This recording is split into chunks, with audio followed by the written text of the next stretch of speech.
Bienvenue à vous, donc Grégoire Chauvière-Le Drian, parce que donc vous représentez, vous êtes le responsable de France de cette BEI, cette Banque européenne d'investissement, donc en charge des crédits du plan de relance donc dans différents pays. Alors là, on va se dire, ah ouais, quand même, l'Europe, ça a quand même sacrément bougé. Il y a eu une rapidité, il y a eu un sursaut européen.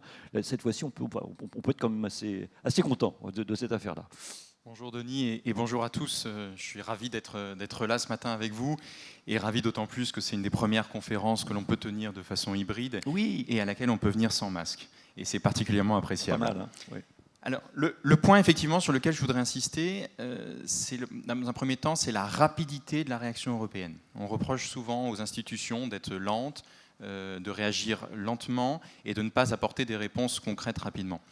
Ici, vous avez une crise qui a commencé en mars. Dès fin mars, plusieurs institutions européennes, comme la Banque centrale, mais aussi la Banque européenne d'investissement, ont proposé des mesures pour apporter une réponse rapidement et éviter qu'il y ait notamment une crise de crédit. Le point marqueur et le plus important, ça a été la décision du Conseil européen du 21 juillet 2020, qui a acté ce qui semblait encore impossible il y a quelques années, c'est-à-dire la mutualisation de la dette, l'ensemble des États membres qui décident d'émettre des obligations pour pouvoir se financer à des coûts plus faibles que si elles le faisaient individuellement. Et ce plan de relance européen, qui se met en place progressivement, va venir abonder les plans nationaux, les plans de relance nationaux. Et en France, le Premier ministre Jean Castex, dans la continuité de son discours de politique générale de juillet 2020, a présenté les grandes lignes de ce plan national début septembre. La copie, on va dire, a été remise à la Commission en bonne période, c'est-à-dire fin avril. Et nous sommes actuellement dans la période, dans les jours qui viennent, de validation de ces plans nationaux et d'émission de ces premières obligations qui vont venir ainsi financer une partie de ces plans. En France, c'est 100 milliards d'euros qui ont été présentés par le gouvernement et ce sont 40 milliards d'euros de transferts budgétaires qui viendront de la Commission européenne, de l'Union européenne, vers le budget français pour financer ce plan de relance. Voilà, là vous nous reposez les bases et c'est extrêmement important. On peut être fier, hein, là d'être européen, effectivement, ça a bien galopé. Le potentiel d'investissement, parlons de ce potentiel, comment l'utiliser, on va dire, intelligemment. La Banque européenne d'investissement a une capacité, puisqu'elle investit sur l'ensemble des pays européens, a une capacité de voir les initiatives, mais aussi de mesurer les besoins. Aujourd'hui, et le commissaire Breton l'a rappelé, le parc résidentiel, c'est un émetteur participe à l'émission de gaz à effet de serre à hauteur de 40%. Il a un peu réduit, mais à hauteur de 40%. Oui, bon, on lui en veut pas. Et le parc rénové aujourd'hui en France, c'est moins de 1%. Donc quelque part, il y a un potentiel énorme pour faire des progrès dans notre transition énergétique, qui est l'une des priorités principales, notamment du plan de relance, puisque nous y consacrons plus de 37%. Mais il faut des financements. C'est important pour pouvoir accélérer cette transition énergétique. Et dans ces 37%, c'est aussi bien des subventions, des mesures fiscales, enfin c'est un peu... Tout à fait. Le plan de relance, l'annonce des 100 milliards d'euros, regroupe des outils très différents. Du PIA, du plan investissement d'avenir, qui est plutôt de l'investissement en prise de participation, des subventions et aussi des avantages fiscaux pour inciter certains axes ou renforcer certaines priorités du gouvernement. Le potentiel aujourd'hui, il est estimé par la BEI à hauteur de 55 milliards d'euros d'investissement sur l'ensemble du continent européen. La Banque européenne d'investissement apporte des solutions en bénéficiant également de ce dynamisme créé par le plan de relance. Typiquement, en France, sur les 5 dernières années, la Banque européenne d'investissement a financé environ 4 milliards d'euros vers des projets en faveur du logement, de l'habitat social, de l'habitat intermédiaire et de la transition énergétique, c'est-à-dire la rénovation thermique des bâtiments. Parce que j'allais quand même vous dire que ces affaires-là, il faut quand même les accompagner socialement. Les gilets jaunes, c'est quand même dans la tête de tout le monde. Donc il faut que ça s'accompagne. Donc quel est là votre rôle, on va dire? Alors c'est effectivement notre perception des choses, c'est-à-dire que la priorité que nous mettons aujourd'hui, c'est avant tout sur le logement social. et le logement intermédiaire, puisqu'on se rend compte qu'il n'y a pas que les populations défavorisées, il y a des zones tendues, et M. Repentin en parlera tout à l'heure, il y a des zones tendues sur lesquelles même les populations intermédiaires n'arrivent pas à se loger avec un loyer décent, ou en tout cas à proximité de leur lieu de travail. La crise que l'on a connue a révélé cette faille de marché sur la capacité pour tout le monde de se loger à proximité de son lieu de travail, ou à des coûts qui soient acceptables. Et donc notre priorité aujourd'hui, c'est de favoriser la construction de logements sociaux et intermédiaires, et on le fait à côté d'intermédiaires comme CDC Habitat, comme INLI, la filiale d'Action Logement, de Paris Habitat. Donc on finance et on cofinance ces acteurs qui sont présents sur le terrain et qui déploient notamment de la ressource du plan de France Relance. Donc on vient accélérer et augmenter la capacité de financement de ces acteurs. Et puis on participe aussi à la rénovation thermique des bâtiments. Ça, c'est un axe extrêmement important, parce que là, en fait, vous avez décidé, maintenant, ça c'est un axe stratégique donc de la BEI, de devenir un des acteurs du climat. Tout à fait. Donc, il y a une transformation aujourd'hui qui est initiée par la BEI, suite notamment à la COP21, où on avait donné un premier engagement de financer 25% de notre activité en faveur de la lutte contre le changement climatique. On estime aujourd'hui que ce n'est pas suffisant, que les besoins sont plus importants.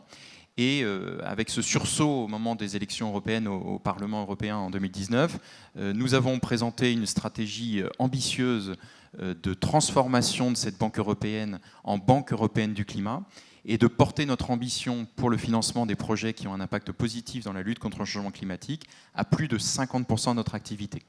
Concrètement, sur un plan d'affaires constant, nous allons mobiliser, nous allons passer de 15 à 30, voire 32 milliards d'euros de financement annuel vers ces projets. Et puis comme nous avons une capacité de mobilisation, ce sont plus de 100 milliards d'euros qui vont être orientés vers des projets ayant un impact positif sur le climat. Alors là, je sais qu'on dépasse un peu le cadre de la rénovation, donc qui est vraiment le cœur de cette manifestation de l'AQC aujourd'hui. Mais quand même, comment on fait? C'est-à-dire qu'on a plein de projets, on le sait, qui sont climaticides. Ça veut dire que ce sont des projets où on va extraire les énergies fossiles, par exemple, des différents investissements que vous allez faire ou... Justement, parmi les engagements que nous avons pris, au-delà de cet engagement quantitatif en volume d'investissement, il y a deux autres piliers qui sont importants. Le premier, c'est qu'on s'est engagé à ce que les autres 50% n'aient pas d'impact négatif sur le climat. Et c'est ce qu'on a appelé l'alignement aux accords de Paris, ce qui va permettre à la BEI de continuer à financer des projets d'innovation sur tout secteur, à la fois l'innovation qui a un impact positif sur le climat, et dans le secteur du logement, on a financé notamment l'entreprise Voltalis qui fait des micro-coupures sur les compteurs électriques pour éviter les pics de consommation. On finance aussi des projets de medtech, biotech, ce n'est pas le cadre aujourd'hui, mais rappelons que la BEI a financé BioNTech qui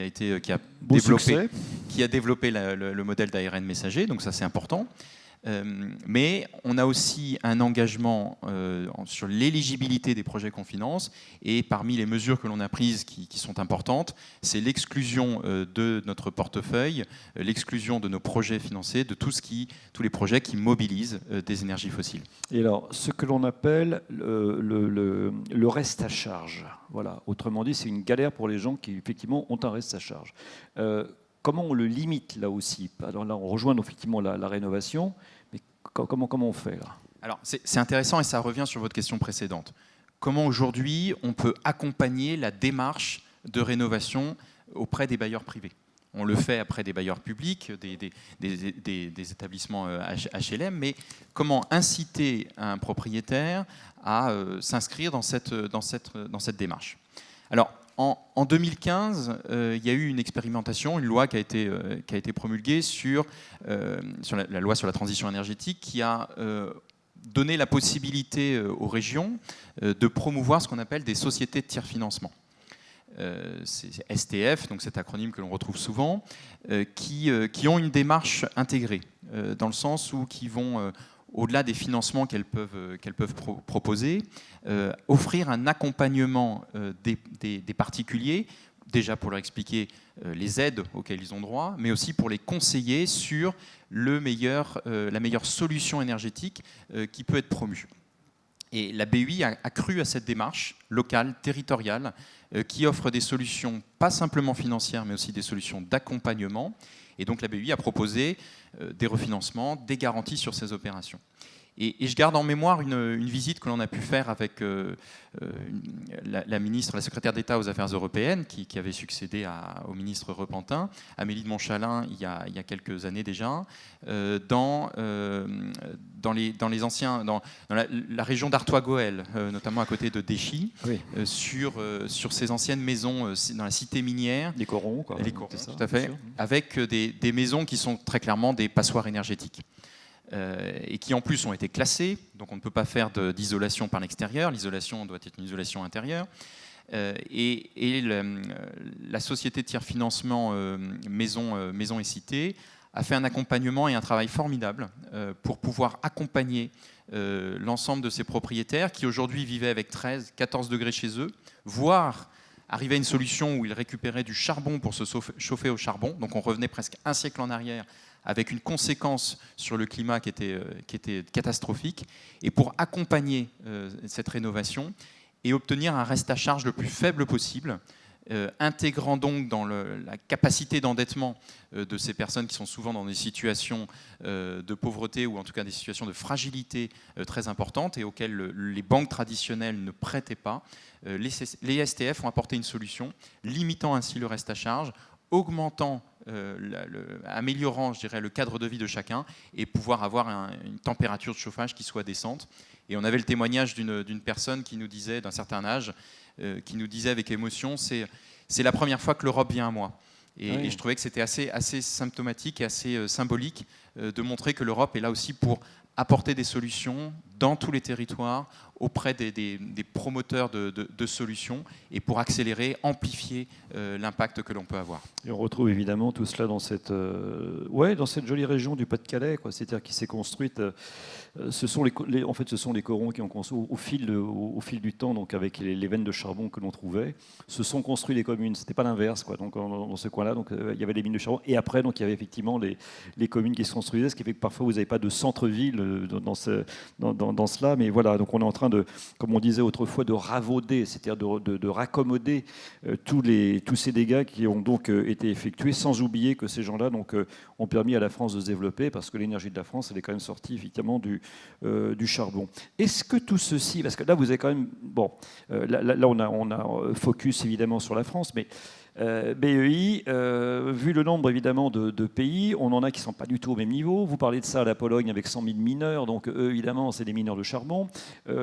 Comment on peut arriver à, je ne vais pas dire à s'entendre, parce que là c'est un peu compliqué, mais à faire passer donc, cette notion aussi de rénovation, alors, relance oui, mais rénovation aussi. Ce qui est intéressant, c'est qu'il y a une véritable démarche au niveau européen, il y a une transformation qui est en train de se faire.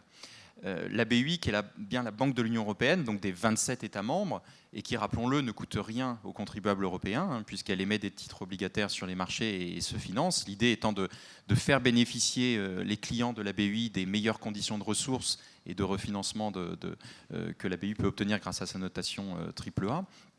Mais l'idée, c'est qu'il n'y ait personne derrière. C'est un peu le slogan d'ailleurs de la BEI, « No one behind ». Donc l'idée, c'est d'accompagner l'ensemble des pays, notamment les pays qui sont les plus en retard dans leur mix énergétique, pour atteindre les meilleurs standards, je dirais, pour qu'il y ait une convergence en termes de production énergétique et que la convergence économique aille dans cette dynamique de transition énergétique. Ce qui est intéressant, c'est que la première fois qu'on a présenté notre stratégie de transformation de la BEI, qui excluait les énergies fossiles, qui augmentait les projets qui avaient un impact sur le changement climatique, on a eu des oppositions. On a eu un débat. C'est normal, on est en européen, on a évité le sujet nucléaire qui fâchait, mais clairement, ce n'était pas une approbation. Un an plus tard, et un an après cette crise Covid que l'on a connue, lorsqu'on a présenté notre feuille de route, non seulement, et les ONG étaient prêtes à attaquer, le travail avait été fait, on le savait, mais non seulement cette feuille de route a été adoptée en première lecture, mais elle a été adoptée à l'unanimité.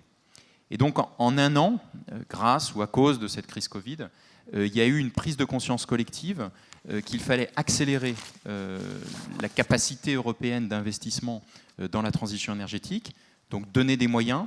Le plan de relance, les plans de relance offrent cette possibilité, cette opportunité. Et nous, à la BEI, au-delà de cette conviction qui nous anime, on pense qu'il y a aujourd'hui un momentum pour le faire. Il faut clairement des moyens, il faut des acteurs dans tous les secteurs, et en particulier le secteur de la construction et du logement. C'est important, et donc c'est une ambition qu'on va essayer de porter. Mais on sait que dans tous ces secteurs, il y a aussi un souhait d'accélérer et d'être acteur de cette transition énergétique. Et alors, pour avoir tous ces effets escomptés, alors je sais bien, Grégoire, que vous n'êtes pas vous-même ingénieur thermicien, ingénieur énergéticien, c'est pas votre job, mais pour avoir tout ça, il faut quand même s'appuyer sur des gens compétents, donc de la technique, ça va pouvoir s'évaluer, on va pouvoir reposer donc la question aussi à d'autres intervenants, mais vu de ce regard, on va dire, européen, c'est ce qu'on disait tout à l'heure, c'était effectivement, on met de l'argent, tant mieux, là on a vraiment une fenêtre de tir qui est extrêmement encourageante, mais qu'il n'y a pas de dilution, quoi. Donc comment on fait pour... Alors, la Banque européenne d'investissement, ce n'est pas une banque non plus commerciale comme les autres. Non, c'est vrai. Ce qui est intéressant, c'est que lorsqu'elle décide de financer un projet, elle le fait à l'aune d'une évaluation, d'une diligence qu'on appelle à la fois financière, économique, mais aussi environnementale, sociale. Et c'est l'ensemble de ces critères qui définit le choix ou l'éligibilité d'un projet qui peut bénéficier d'un financement européen. Mais ce qui est intéressant, c'est que dans notre approche, et grâce aux différents outils qui sont mis à notre disposition, on essaye d'être présent sur l'ensemble de la chaîne. C'est-à-dire qu'on va favoriser peut-être des entreprises qui apportent des solutions technologiques innovantes, des startups, qu'on va essayer d'accompagner avec nos outils. On va favoriser les grands groupes, notamment les grands groupes institutionnels, je les ai évoqués tout à l'heure, CDC Habitat, la Banque des Territoires, qui eux sont présents sur les territoires, qui ont une capacité de connaître les besoins et de pouvoir financer des projets. Ce que nous, banque assez centralisée, à Paris, dans le bureau que j'ai l'honneur de pouvoir diriger, nous sommes qu'une douzaine, donc on ne peut pas couvrir l'ensemble du territoire, c'est évident.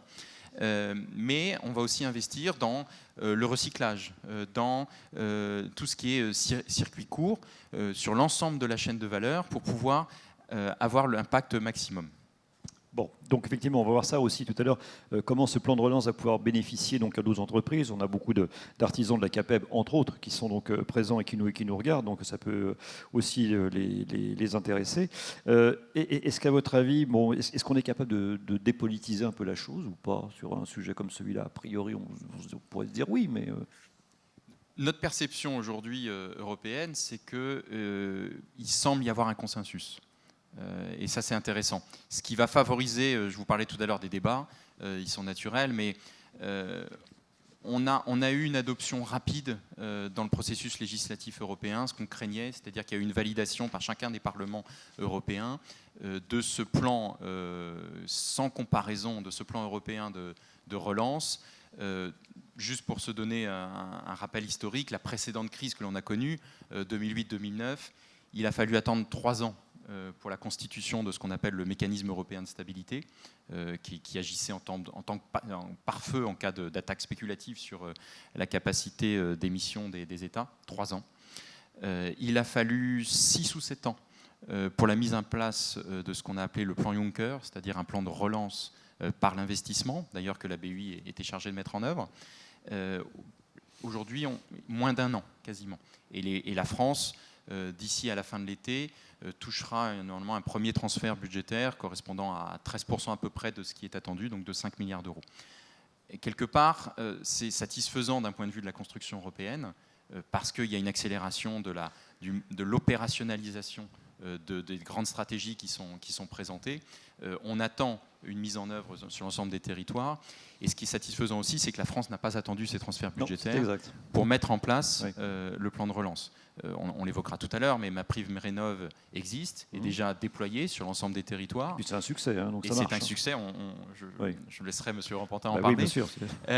Mais il y a une convergence, il y a une dynamique qui dépasse aujourd'hui les débats européens, et c'est satisfaisant que pour une décision qui nécessitait unanimité, on a pu l'obtenir au niveau européen en moins d'1 an. Ce qui fait que le virus, il ne connaît même pas le mot rénovation. De toute façon, là, effectivement, il a accéléré le mouvement. Bon, il faut dire aussi qu'il y avait quand même des problèmes de santé qui étaient derrière. Et tout ceci donc, a été enchaîné. Grand merci à vous, cher Grégoire Chauvière-Le Drian, de nous avoir présenté donc, ce plan de relance, on va dire, en Europe, responsable France de la BEI. Et maintenant, on va donc passer à notre débat. Oui, vous pouvez l'applaudir, absolument.